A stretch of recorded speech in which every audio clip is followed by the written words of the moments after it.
Take a seed, you plant it, you grow it, you dry it, you roll it, you smoke it, and it goes down smooth. Hey! Spanning the continent to bring you the truth about cannabis and marijuana law reform. I smoke pot and I like it a lot. CannabisRadio.com presents The Russ Belville Show, the voice of the marijuana nation. Hey, this is great, man. Now, here's your host, Radical Russ Belville. Good day, tokers and tokettes and non-toking lovers of liberty. It is Tuesday, September 13th, 2016, and it's got to be 420 somewhere in the world. Thanks for joining us here. Great day for a show, and I'm glad to be bringing it to you. I've been having some laptop problems lately, and it was just giving me some problems just a half hour before showtime. It always freaks me out, makes me a little nervous, but looks like everything's working. Glad to have you here. Before we get into today's show, let me do some plugging, some promo, some hype for this Friday's show. I am so excited to be welcoming to the show for an extended interview the body himself. Former governor of Minnesota, Jesse Ventura, will be joining us on the show, and he's here to promote his book, Marijuana Manifesto. I've heard all sorts of great things about it, read a couple of excerpts, so really excited to talk to the governor about his Marijuana Manifesto, the initiatives that are happening across the country, but also a little bit about presidential politics. He was one of the most successful third-party candidates in history, so I want to talk to him about Governor Johnson's candidacy in the presidential race and how he thinks that might impact marijuana legalization as well. So tune in this Friday. We'll be live at 3 p.m. Pacific, but you can also catch it on the podcast on iTunes, iHeartRadio, Stitcher, or TuneIn.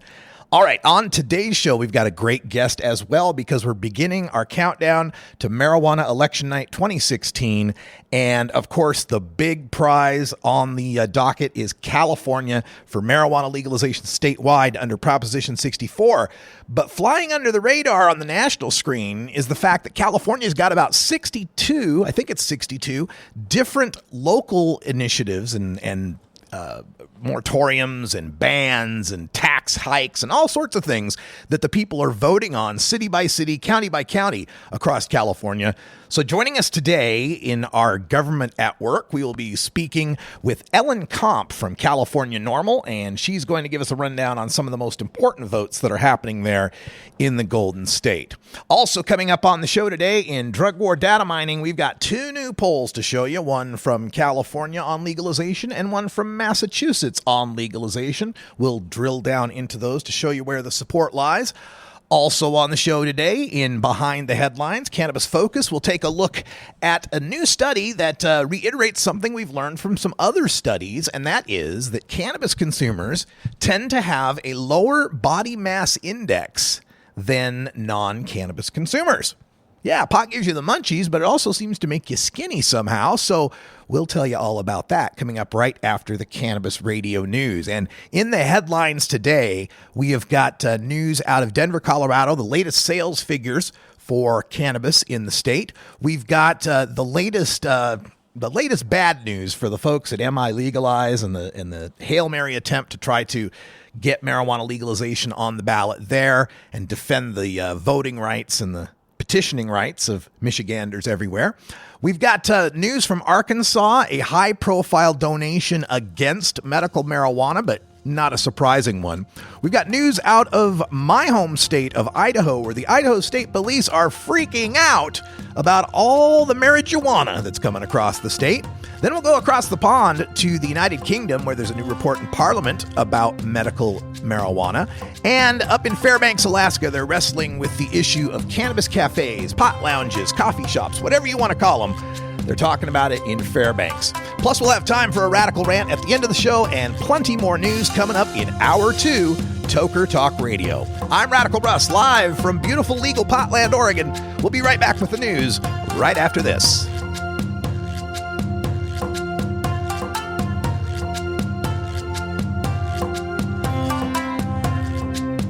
This is the Russ Belville Show on CannabisRadio.com.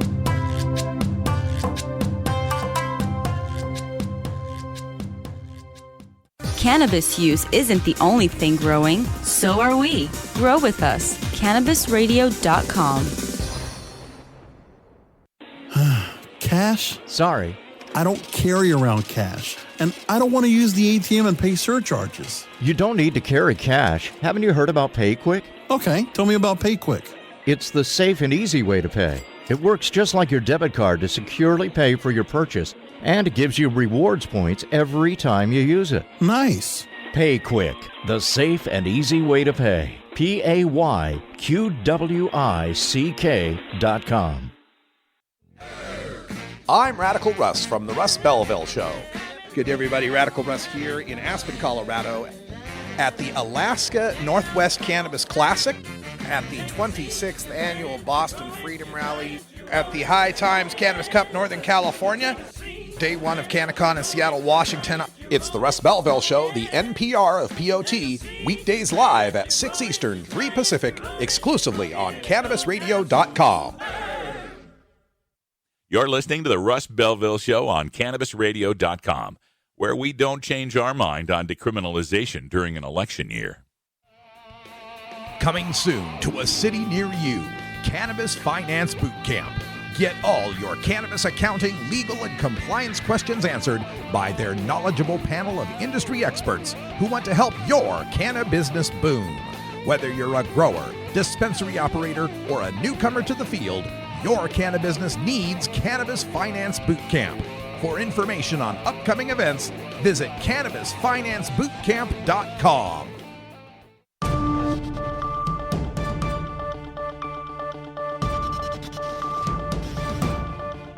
It's time for the Cannabis Radio News, covering the latest headlines in consumer cannabis, medical marijuana, and industrial hemp.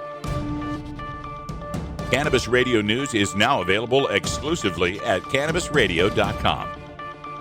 Now your marijuana headlines in 4 minutes and 20 seconds. This is Cannabis Radio News. This is your Cannabis Radio News for Tuesday, September 13th, 2016. Denver, Colorado. Pot shops in Colorado have once again set an all-time monthly sales record. The Denver Post reports that $122.7 million in recreational and medical cannabis was sold in July 2016, an increase of 27% over the prior year. July beat the previous record set in April thanks to the 420 holiday, when the state tallied $117.4 million in sales. Analysts point to summertime tourism as a factor in the increased sales, bolstered by a law passed in June that increased the amount of marijuana tourists could buy from a quarter ounce to a full ounce. July's figures put 2016's overall haul at $720.4 million, compared to $538 million in the first 7 months of 2015. This year's sales have generated $105.8 million in tax revenue for the state. Flint, Michigan. A federal judge has rejected a suit from 2 Michigan signature gatherers to halt the printing of November election ballots, vanquishing the Hail Mary pass by supporters of marijuana legalization to rescue their rejected initiative. U.S. District Court Judge Linda V. Parker ruled that any attempt by the court to halt Michigan's election process is, quote, really too late to have an effect, end quote, as there is a September 24th statutory deadline for sending ballots to overseas voters and a 40-day statutory review period for the legislature to review new initiatives. The plaintiffs, Sean Michael Myers and Dakota Blue Cerna, filed their federal suit on Thursday after the state Supreme Court rejected the last-ditch effort by MI Legalize to revive the legalization initiative. At issue are the 354,000 signatures gathered, well over the threshold to make the ballot, but 200,000 of those signatures were rejected by the state for exceeding a 180-day window for signature gathering. Little Rock, Arkansas. The governor of Arkansas, Asa Hutchinson, has personally donated $10,000 to defeat 2 proposals to legalize medical marijuana on the November ballot. Hutchinson, who was head of the Federal Drug Enforcement Administration from 2001 to 2003, held a news conference Monday to outline his opposition to the Arkansas Medical Marijuana Amendment and the Arkansas Medical Cannabis Act. Quote, the initiatives that will be on the ballot do not lead to good medicine, it is not good medical practice, and it is not best for the patient, end quote, said Governor Hutchinson, who also worried about the details of regulation, the costs to taxpayers, and the fact that marijuana is still a federally banned Schedule I drug. Boise, Idaho. Idaho State Police are noting a 1,000% increase in larger marijuana seizures in the Gem State since Washington and Oregon have legalized it. The state police seized 131 pounds of marijuana in cases involving a pound or more being trafficked across Idaho back in 2011, before Washington had legalized. In 2015, the seizures were nearly 1,650 pounds. State police spokesmen say more education is needed to teach visitors that what's legal in their state is prohibited in Idaho, despite the fact that traveling with pounds of marijuana is not legal for medical consumers in Washington and Oregon. Non-medical consumers, pardon me. Idaho State Police Captain Bill Gardner noted that they have increased their training and patrols to look for marijuana trafficking suspects. London, United Kingdom. A report issued in Parliament is calling for the legalization of cannabis for medical purposes in the United Kingdom. The all-party parliamentary group on drug reform's chair, Lady Meacher, explained that, quote, cannabis works as a medicine for a number of medical conditions. The UK scheduling of cannabis as a substance that has no medical value is irrational, end quote. The group heard from over 600 medical cannabis patients, leading researchers and clinicians, medical cannabis reformers from the United States and other countries, and reviewed over 20,000 scientific and medical reports. Fairbanks, Alaska. The city of Fairbanks is wrestling with its moratorium on licensing cannabis cafes. Assemblyman Matt Cooper is asking the city council to once again review its moratorium that bans any on-site marijuana consumption venues through November. The council voted 5-4 against extending the moratorium. Cooper is worried about the unintended consequences of the moratorium, which does not allow cannabis cafes within city limits, and that it might cause problems for planning and zoning later on when the State Marijuana Control Board finally issues its regulations. This has been your Cannabis Radio News for Tuesday, September 13th, 2016. I'm Russ Belville. We don't limit how much you smoke, and we don't limit where you listen. Cannabis Radio is now on iTunes, Stitcher, and iHeartRadio.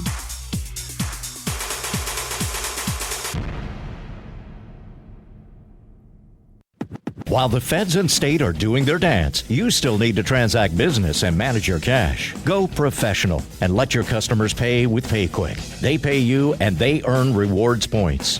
PayQuick connects to your bank account for free and secures all of your transactions. And with PayQuick, you can pay your producers and processors for free. Plus, it pays to have it because it makes depositing your cash safe and so easy. No cops, no crooks, just compliance and comfort, knowing you have your cannabis business in check with PayQuick. PayQuick, the safe and easy way to pay. PayQuick.com.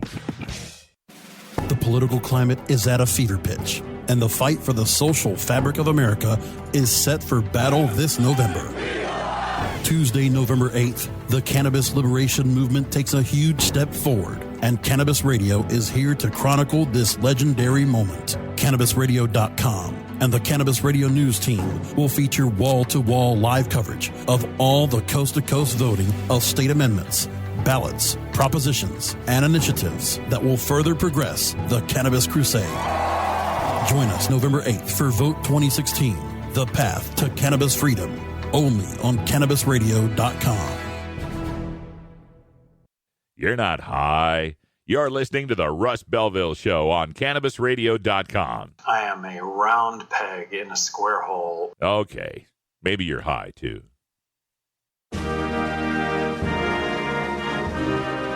Marijuana legalization is a worldwide phenomenon.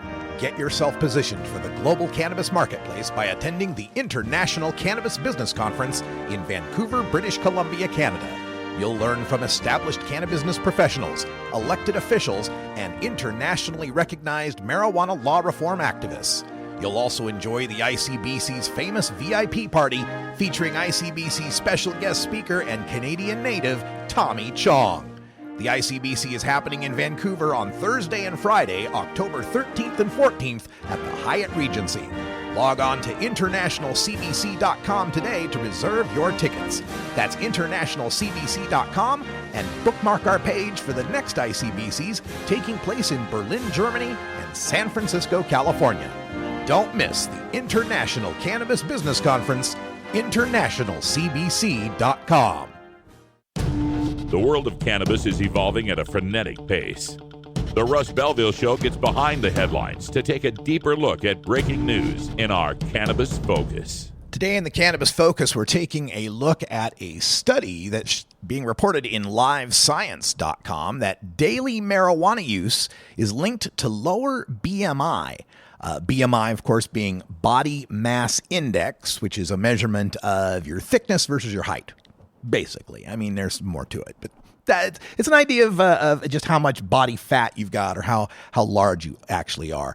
And the story, or the study, I should say, tells us that the researchers found that the people in the study who used marijuana daily had about 3% lower body mass index on average than those who did not use marijuana at all. Now, this was counter to what some people, and maybe even the researchers, might have thought they'd have found when they did this research. And, you know, people always have the stereotype that marijuana causes the munchies. You're going to eat a bunch of junk food, a bunch of processed food. Funyuns comes to mind. And, of course, even in the medical aspects, people know it to be an anti-emetic. You know, it helps nausea, helps chemotherapy patients eat, helps anorexics eat, and so forth. So the thought would be, well, we'd likely to be fatter, but it's just not turning out to be true. The study looked at more than 13,000 adults. Now, the ages were 18 to 26. Now, that to me, first of all, that's a problem to me because, you know, 18 to 26, I think we were all probably at our thinnest, weren't we? Most of us anyway. But anyway, the study, 18 to 26, and they calculated the BMIs, tested the participants for marijuana use. Now, 6 years later, they looked at them, you know, they're between the ages of 24 and 32. And you'd think, you know, you're going to put on the freshman 15, you're going to put on that middle-age weight, middle-age spread. So they looked at the BMIs again, and they found that the women who smoked marijuana daily had 3.1% lower BMIs than the women who didn't. And the BMIs of men who smoked marijuana daily were 2.7% lower. This study was in the Journal of Mental Health Policy and Economics. Now, there's been previous studies on this. We've reported this with Dr. Mitch on our Cannabis Q&A segment a couple of times before that found that there was lower BMIs. There was a small study that was just involved 6 people that found this. More recent studies in the Journal of Innovations in Clinical Neuroscience found a link between marijuana and lower BMIs. Some of the explanations given to this, there's many possibilities here, and they're still having to do more research to tease it out. But one consideration may be that people that consume cannabis may be consuming less alcohol. And alcohol, of course, is linked to a higher body mass index. You know, you get that beer gut, right? Other considerations are diet and exercise, and the thought that marijuana consumers, on the whole, may be exercising more, may be eating better. Now, that might correlate somewhat with kind of what you might think of as the cannabis community hippie ethos, you know, eating gluten-free or organic or, you know, enjoying nature. And I think there could be some tie to that as well. The new study doesn't prove that marijuana causes people to lose weight or helps them avoid gaining weight. And this is important when we talk about a lot of these studies because correlation does not equal causation. Doesn't mean that, you know, oh, well, I'm really fat, I ought to smoke more pot. Not necessarily. You got to work on the diet, the exercise, and so forth. It's something that's been a problem for me, and I've been working on it all my life, and so far been having some pretty good results. The other thing that we found in some recent research as well has to do with the body's ability to process sugar, insulin and all that. We found some research showing it to have some homeostatic qualities with respect to keeping insulin levels at their proper level and being able to break down blood sugar more efficiently. So that might be a part of that, and that's good news to me. Diabetes runs in my family on my mom and my dad's side, and I don't know. When I hear studies like this, I can't help but think, you know, as big as I am now, geez, how big would I be if I hadn't been smoking pot every day for the past 10 10, 20 years. It's interesting research. We'll keep our eye on this as it develops. And we hope that they find some other factors here that could help to understand this. I'd like to know more if it's lifestyle related or if it really does have more to do with that blood sugar and it's more homeostasis related. But again, more research will find this out.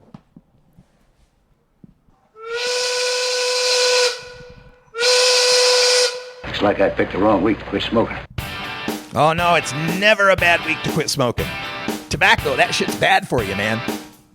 Happy 420 to the Mountain Time Zone. We're talking to you, Montana, where the folks are working on Initiative 182 to restore the medical marijuana law to something that actually works. We'll have representatives from that campaign and the rest of them over the next 8 weeks. So stay tuned to the Russ Belville Show on CannabisRadio.com. Maui Wowie, Acapulco Gold, California Kush. Our strains stretch everywhere too. This is the Cannabis Radio Network. Great websites today need expert web design and development and need to be e-commerce ready and mobile friendly. But building a marketable and profitable website can be an uphill climb. Ready to make your new website or replace your existing website? Think Orange as the new way to get in the black. Orange Hill Development works with Fortune 500 companies and offer the same top quality development service at a fraction of what other providers charge. Brands like Absolute, Carlsberg, and Nestea trust Orange Hill Development. Find out why you should trust your website with Orange Hill. Contact Orange Hill for a consultation today at orangehilldevelopment.com.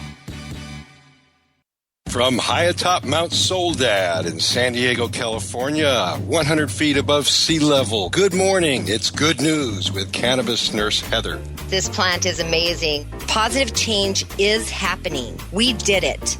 No matter who you are, you can make a positive impact on the world. I would rather be illegally alive than legally dead. And that quote helped to give you strength. Nurse Heather is only on CannabisRadio.com. Good morning, cannabis nurse Heather. You're not high. You're listening to the Russ Belville Show on CannabisRadio.com. They're bringing drugs. They're bringing crime. They're rapists. And some, I assume, are good people. Okay. Maybe you're high, too.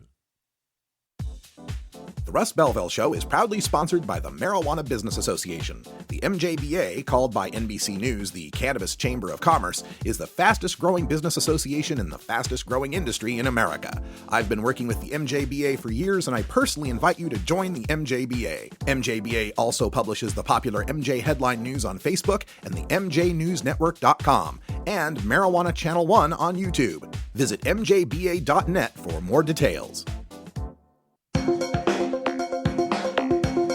Promoting the end of adult cannabis prohibition is easy because we have facts, science, reason, compassion, evidence, truth, and logic on our side.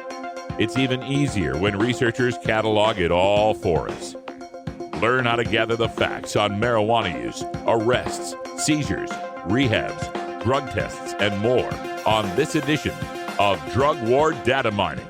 Today in the Data Mines, we go to the public opinion polls. We've got two new polls on both sides of the United States, two coasts, east and west. We'll start out in California, where, of course, the big prize on the Marijuana Election Night 2016 roster is Proposition 64, the Adult Use of Marijuana Act.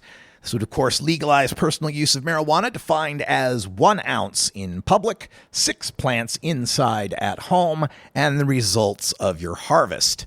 There will be pot shops, and there will be a commercial marijuana industry, and there will even be deliveries and lounges contained within Proposition 64.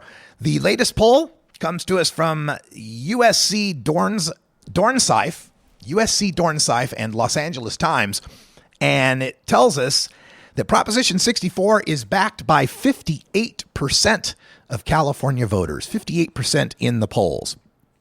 Now, we reported recently on another poll that was a 71% support for Proposition 64, a bit of an outlier type of poll, maybe different due to the wording of the question, maybe asked more generally about legalization than asked specifically about Proposition 64. Of course, Proposition 64, the 1,879 respondents, of them 34% would vote against Prop 64 and 8% had no answer. 34%, so 1 out of 3 Californians surveyed are anti-Prop 64 at this point. Now, Proposition 19, 6 years ago, was rejected with 53.5% of the vote. So this is boding well now that we have more support in California over the passage of time and the legalization of 4 other states. The strongest support for Proposition 64, of course, comes from the youngest voters, ages 18 to 24. 2 out of 3, 67%, support Prop 64. Problem with voters 18 to 24 is they don't tend to vote. They don't tend to show up. So if you're out there in California and know some younger people, make sure that you're getting them registered and taking them to the polls. And if they complain about it, say, look, you don't got to vote for anything but Prop 64. You know, there's no rule that says you have to fill in all the boxes. This is not the SATs. You can go there and just say, oh, look, marijuana, yes, and leave. You don't have to vote for everything. The other support, about 50% of those ages 65 and older favor the initiative. So among all age demographics, even senior citizens, we have at least half that support Prop 64. The initiative is backed by a majority of whites, Latinos, and blacks. Only 47% of Asian Americans, though, support the measure. The only ethnic or racial demographic to be opposed to Prop 64 as a whole. We also find the gender gap that we find in some of these polls. 62% of men favor Prop 64 compared to 55% of women. And as usual, when it comes to politics, 68% of Democrats, over 2 out of 3, support it, and 56% of Republicans oppose the initiative. This is available up on the Los Angeles Times website. If you want to check that out, the California legalization poll. Our other poll comes to us from Massachusetts, where a new poll from WBUR and Mass Inc. tells us that 50% of the voters support question 4, which is Massachusetts' initiative for the legalization of marijuana.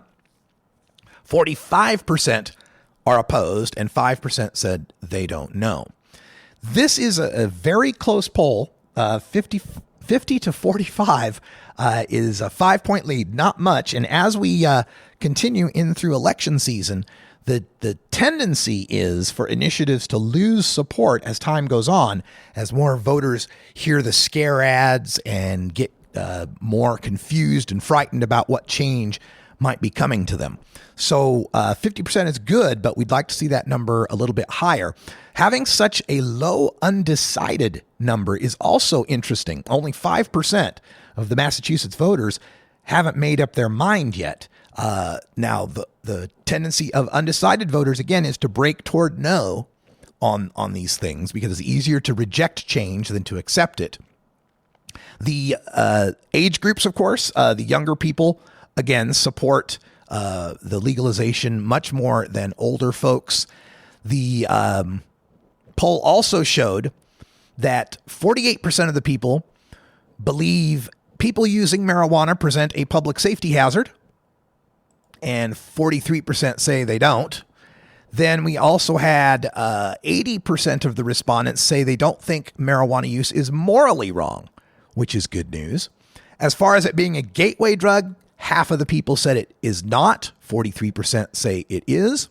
And asked, what is the most harmful thing to your health? 42% said tobacco, 19% said alcohol, 13% said sugar, and only 4% said marijuana. So the good news out of this Massachusetts poll is that the beliefs we need to help further marijuana reform are sinking into people. They understand it's safer than alcohol. They don't think it's morally wrong. I think we can get legalization passed in Massachusetts. I'm going to be there up at the Boston Freedom Rally this weekend, Saturday and Sunday. I'll be appearing on 2 panels, one on Saturday, one on Sunday, and I'll be speaking once on the main stage on Saturday and once on the bandstand on Sunday. If you're out there in the Boston area, come up to the Boston Freedom Rally, noon to 8 on Saturday. Method Man and Red Man will be performing. Plus, Boston Freedom Rally always has really kick-ass bands. I do a lot of these gigs, and there's no place better as far as Boston Freedom Rally and the quality of its music from stage to stage and band to band. So check it out. I'll be tweeting and Instagramming and Facebook living and whatever the hell else I can do out there while I'm in Boston. Hope to see you there. Stay tuned. When we come back, we've got California Normal's Ellen Comp on California local votes for the 2016 election. This is the Russ Belville Show on CannabisRadio.com.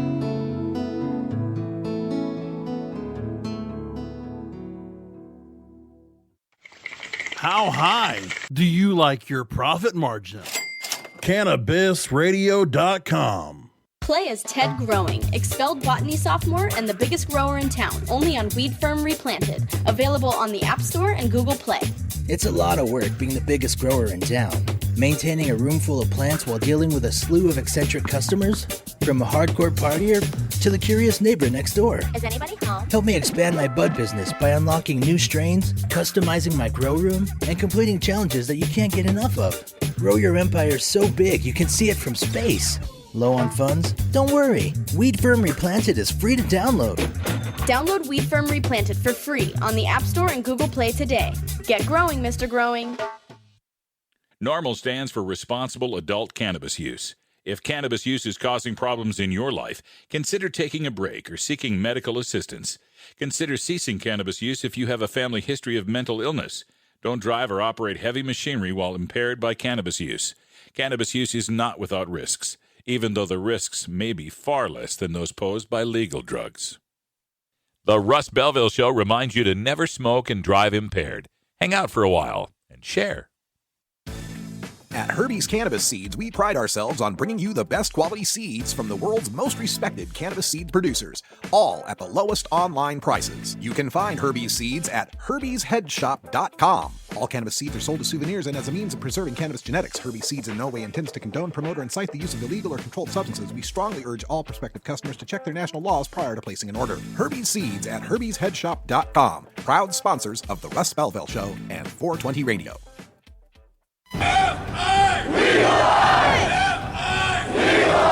You're listening to Cannabis Radio News' exclusive coverage of Vote 2016, The Path to Cannabis Freedom, only on CannabisRadio.com.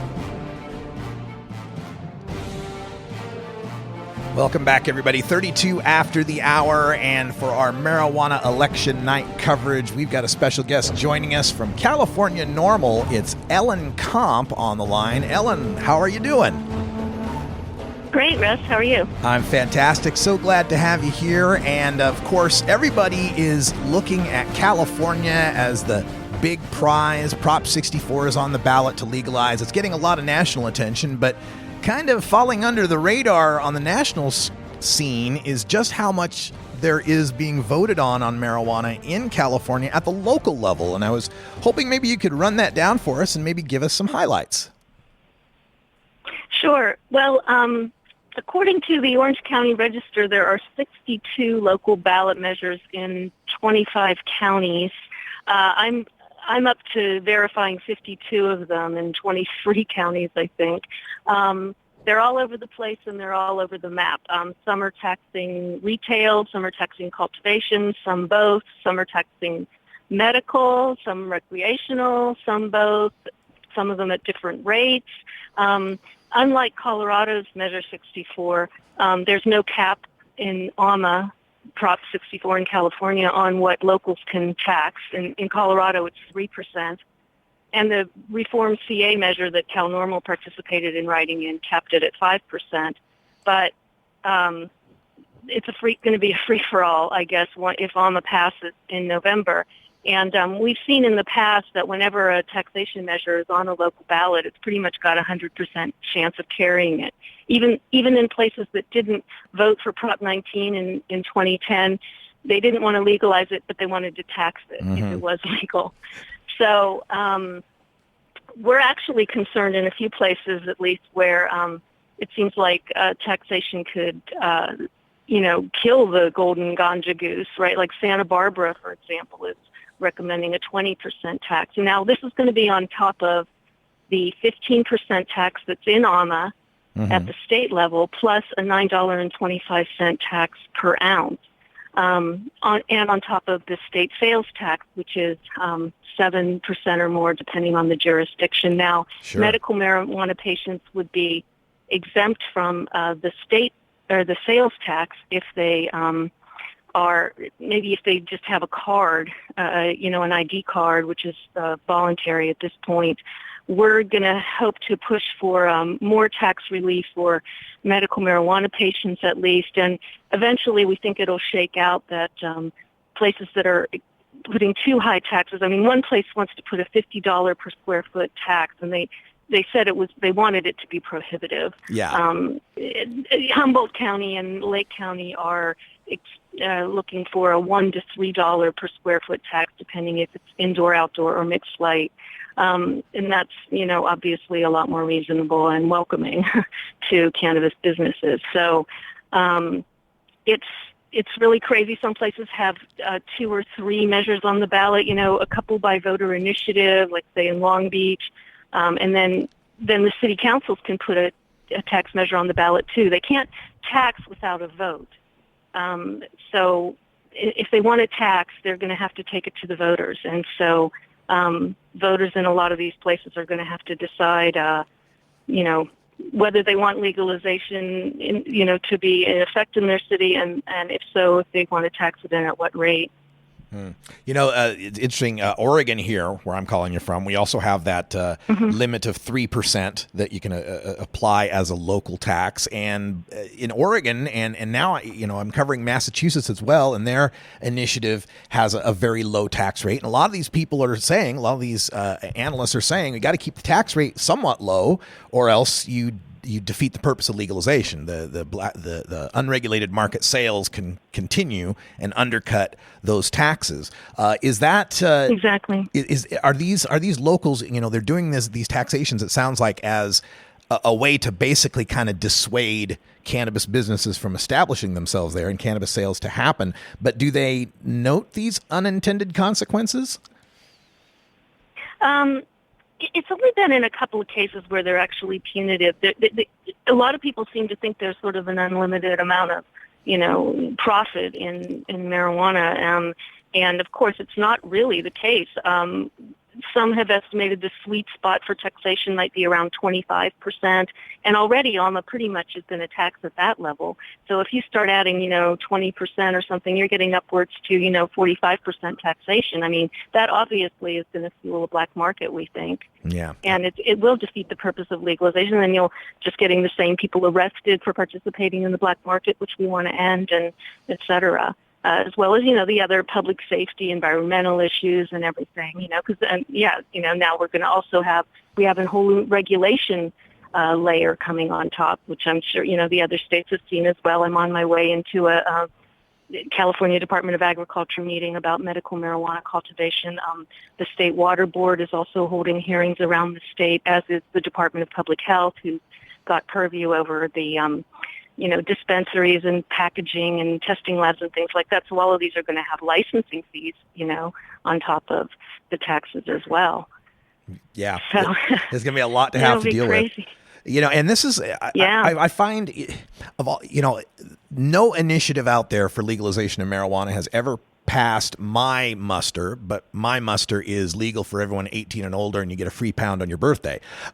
So there's always a problem with some initiative. To me, the problem with Prop 64 is that taxation part. I'm kind of disappointed in establishing a tax that has to be paid by medical cannabis patients. And one of the things we learned here in Oregon when we passed our Measure 91 is we had attached to it a harvest tax, a per ounce tax that we later analyzed and realized, well, wait a minute, as the price of weed falls, that tax becomes bigger and bigger in relation to what you're harvesting. How are these lessons not picked up in Prop 64? And assuming it passes, how can we go about fixing these problems?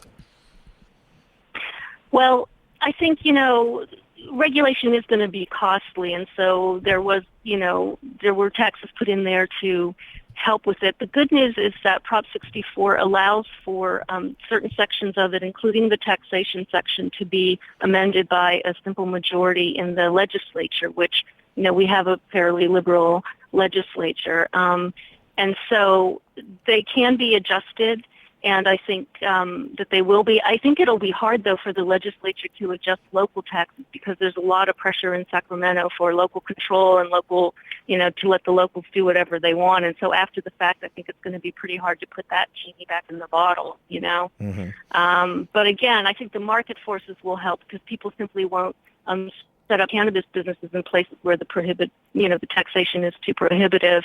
And, that's too bad for the patients who live there, of course, and the other people who live there. So, if we open up the recreational market, that could be a boon. I still hear from a lot of people who want to come to California and try medical marijuana, and they can't unless they have a doctor's recommendation. We don't have any reciprocity, even with any other states' medical programs here in California, because we were the first to pass it, and we didn't really think that far ahead, I guess.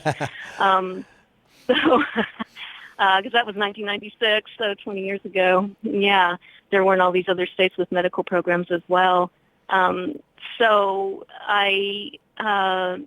going to be a lot of shaking out. We're going to have to work really hard to keep the small player alive.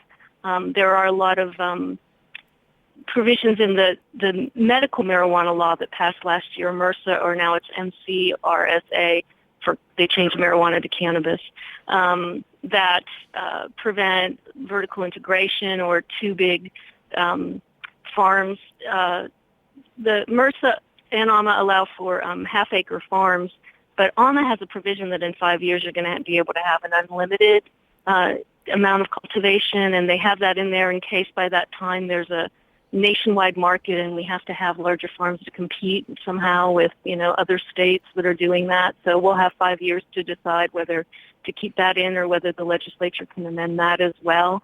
The Department of Agriculture just did a poll and found out, at least, I think it was about 2,000 people are going to try to apply for state licenses. Calaveras County, which is a small county, just had 800 people apply for cultivation licenses.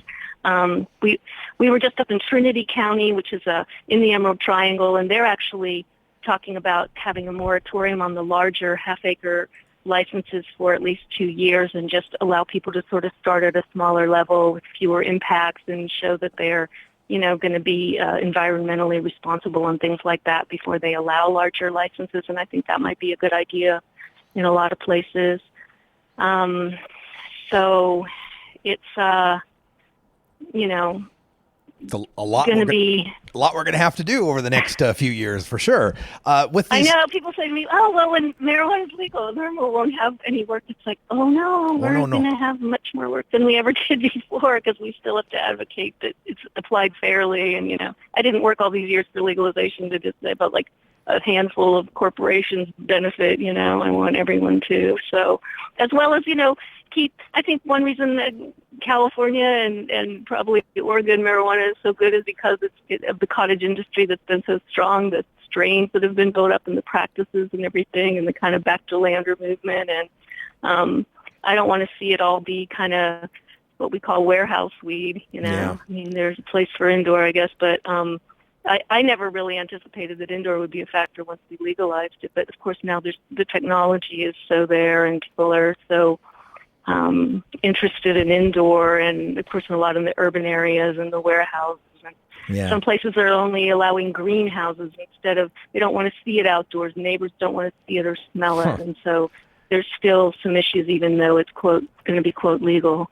Well, Ellen Komp with California Normal, we've got about a minute and a half. Before we go, I want to make sure that people know to look up canormal.org, canormal.org, to get all the latest on what's going on with these local initiatives. And Ellen, if you'd like, give people some of your contact information. And yes, tell them about your new book as well. Yes, canormal.org is the place, and you can join our join Cal Normal or join our email list. We're working on our new newsletter that's going to have the election guide in it. So if you join now, you'll get that in the mail. I wrote a book called Token Women that has your favorite token woman, Tallulah Bankhead, in it. and a lot of other women who, throughout history, who have been enjoyed cannabis or used it for healing and other things. And that's to, we've always had a lower percentage of women voting in favor of legalization than men. I don't think they realize it's part of our culture too. And so that was my purpose in doing the book. And I have a blog called Token Woman and another one called Very Important Potheads, where I highlight some of these stories. And it's been fun and actually really seems to open a lot of eyes to what marijuana really could be instead of the stereotypes about it. That's right. It's a great read. I recommend Token Women. I recommend it highly. Of course, I do most everything highly. Ellen Comp from California Normal. It's going to be an exciting marijuana election night, and I want to thank you for everything California Normal's doing to educate people on these issues and make sure everyone gets out there and votes. We'll talk to you again sometime later on this election season, I'm sure, because there's going to be plenty to talk about. Fantastic. Thanks so you, much Ellen. for all you do. You betcha. Have a great day. You too.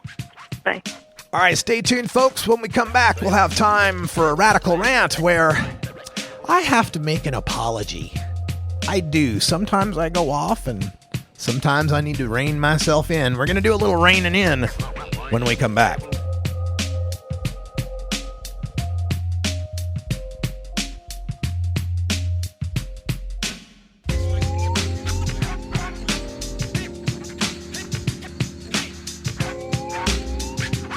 This is the Russ Belville Show on CannabisRadio.com.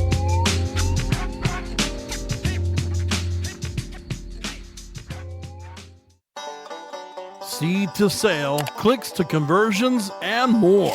You're listening to the Cannabis Radio Network. While the feds and state are doing their dance, you still need to transact business and manage your cash. Go professional and let your customers pay with PayQuick. They pay you and they earn rewards points.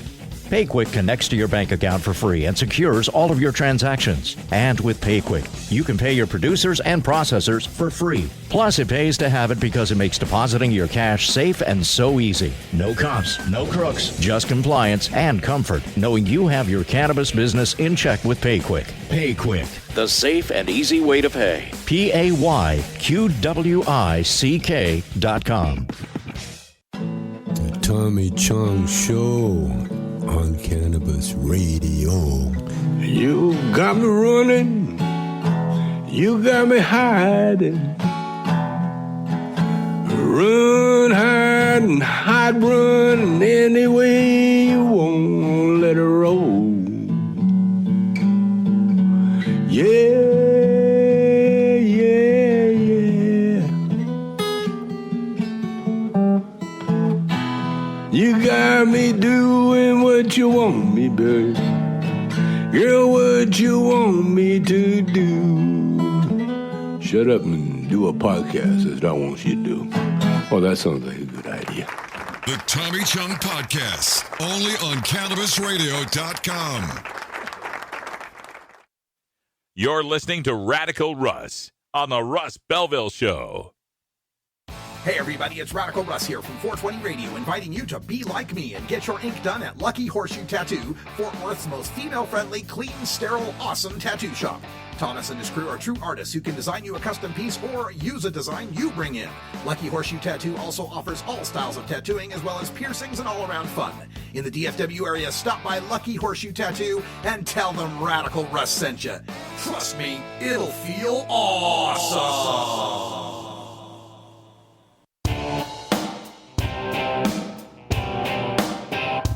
We must wage what I have called total war against public enemy number one. I support a change in law to end federal criminal penalties for possession of up to 1 ounce of marijuana. That marijuana, pot, grass, whatever you want to call it, is probably the most dangerous drug. Some think there won't be room for them in jail. We'll make room. I experimented with marijuana a time or two, and I didn't like it and didn't inhale. And one major responsibility is to encourage people to use less drugs. Entirely legitimate topic for debate. Radical Rant. Today in the rant, I want to take a moment to issue an apology. Yesterday, I went on an extended Twitter war with Letitia Pepper, a attorney out there in California who's one of the loudest voices in the anti-Prop 64 movement, the stoners against legalization down there. Following the Twitter war, I went on a lengthy rant on the show, both hour 1 and hour 2, about Ms. Pepper. Now, before you clutch your pearls and faint, some of you guys in the chat room, no, I am not apologizing to Letitia Pepper. Oh, hell no. I am not apologizing to Letitia Pepper. I'm not apologizing to anybody out there who stands with the cops, the rehabs, the drug testers, the prison guards, big pharma, big alcohol, and tough on crime people everywhere that are voting to maintain my criminality in any way for my marijuana use. Oh, hell no. I will never apologize to those people. They can hang out at Kevin Sabet's house for all I care. But what I do want to do is apologize for how I sometimes broad brush things. Sometimes I paint with a broad brush, and it really happens when I'm mad. I get a little angry. And this comes to me, this awareness comes to me from a very, very dear friend of mine. I've known her for 10 years. She's a longtime activist out of Southern Oregon. One of my proteges when I was the Normal Outreach Director. And she's been working with patients in clinics and in activism, and she goes to testify in Salem and helps to work with legislative committees, et cetera, et cetera. Huge, huge activist here in this state, and a big fan of the show. And so she was listening to the show yesterday, and then she communicated with me after the show yesterday that you need to quit attacking the medical people so much. And we had a long talk about it, and it was productive because I do have this, I do have this kind of balkanization in my mind, this dichotomy in my mind of medical people versus recreational people. And it's been cultivated in me over the past 4 different elections where the only pot smokers I can find who are actively campaigning to help the cops keep me a criminal seem to have ties to medical marijuana. Dispensary owners, growers, patient advocates, whatever it may be. And I was telling her, look, every pot smoker who is voting to keep me a criminal happens to be medical. And that's when she turned the phrase and she said, yeah, but not every medical pot smoker is voting against legalization. A lot of us are voting for it. And it kind of hit me. And I'm like, yeah, damn it. That's right. I do have this tendency to go off and, medical this, you medical people did this. And the fact is that most of the people involved in medical marijuana are diehard legalization supporters. Some of them came to it through medical marijuana, through helping patients, through compassion. Others had a clearly political aim that legalization was a stepping stone to move on, to open people's minds to understand that this was not just some deadly, dangerous drug, that it actually had beneficial purposes. So it was wrong of me. It was wrong of me in some places in that rant to broad brush, every medical marijuana patient, every medical marijuana grower, every medical marijuana dispensary, every medical marijuana activist. And so I apologize for that. I do that at times. And I don't want that to be the perception. There's already enough division between these two camps, so to speak. And I need to find ways to try to foster more cooperation and understanding of these two issues. The way I've been trying to do that, through fact, science, reason, and logic, as I am wont to do, the way I've been trying to do that is to point out that the end point of medical marijuana is a pharmaceuticalized product. We're trying to put this plant, cannabis, into this medical frame that is well established in this country to process pills and have prescriptions and doctors and pharmacists and all that. We're trying to put the plant into that system as we continue medical marijuana. The beginning of 20 years ago, medical marijuana, quote, medical marijuana, end quote, was a campaign tactic. It was a thought experiment. It was a way to try to get the public reframing marijuana as something that was beneficial. Medical marijuana was like George Bush's compassionate conservatism, right? You add an adjective to try to flip the frame. But now that medical marijuana as a political tactic has succeeded in 25 states to varying effect, it is now changed. It has now evolved into medical marijuana now is, we've proved it has medical benefits in its raw form. Now it's time to process it and perfect those medical benefits in a reliable dose replicated type of fashion that can be patented and barcoded and paid for by your health insurance. Part of how I've been trying to bring together medical and recreational is to point out that the recreational fight is the medical fight, but the medical fight is not the recreational fight. Our fight is the meta fight, the big fight, the overall war. The overall war is whether or not we can use cannabis, period. Whether or not we have sovereignty over our own mind and body to be able to take a plant that comes out of the earth and put it in us. Why we do so is irrelevant. If you fight my fight, that we all get cannabis, you win your fight for using it for medical purposes. Because I'm fighting for everyone to be able to use it for whatever reason they want. But if we continue this medical fight and this focus only on medical, the only direction that goes is toward pharmaceuticalization. And as I express these thoughts, these opinions, these forecasts, sometimes some people on the medical side interpret that as me saying there is no such thing as medical marijuana, or medical marijuana ought to be eliminated, or I don't believe marijuana is medical. And none of those statements are true. Of course, marijuana is medical. Of course, I want to see patients continue to get medicine. But I am not willing to continue separating us into two separate castes of cannabis consumers, one caste that is subject to prohibition laws. As I've been going over these debates, on Prop 64 and some of these other initiatives,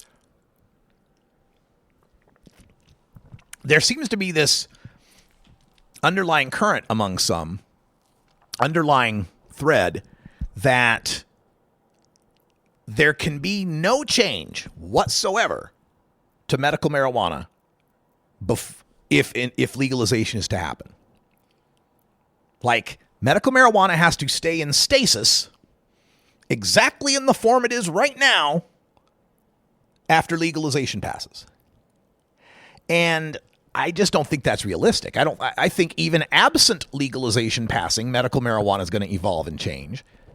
So certainly with legalization, it's going to evolve and change. And the evolution I want to see happen, and again, why my fight is everyone's fight, is I want to see a legalization that is so wide open that even the sickest Crohn's patient who needs a pound a month, a pound a week even, will have no problem getting that at a reasonable price. My fight is to end marijuana prohibition to the point where you can have as much as you want. You can buy as much as you want. You can grow as much as you want, so long as you're not doing it commercially. I'd have the age set at age 18. But that's a long ways off. That's going to take a lot of work. I'm also realist enough to understand we don't get from prohibition to the Russ Belville True Legalization Amendment in one fell swoop. So as a step to get there, I'll take a Prop 64 that legalizes an ounce and 6 plants and moves us forward and starts to establish a beachhead in the realm of legality. Just a beachhead, though. We're still discriminated against at work and employment and all sorts of stuff, and school and organ transplants and child custody, and we can't smoke it outside where people can see us, or God forbid anyone sees a marijuana leaf. Still a lot of work to do. but we got to make a step forward, and that time is this election. For everyone here at CannabisRadio.com, I'm Radical Russ. Stay tuned for Hour 2, and until next time, take care of each other, tokers.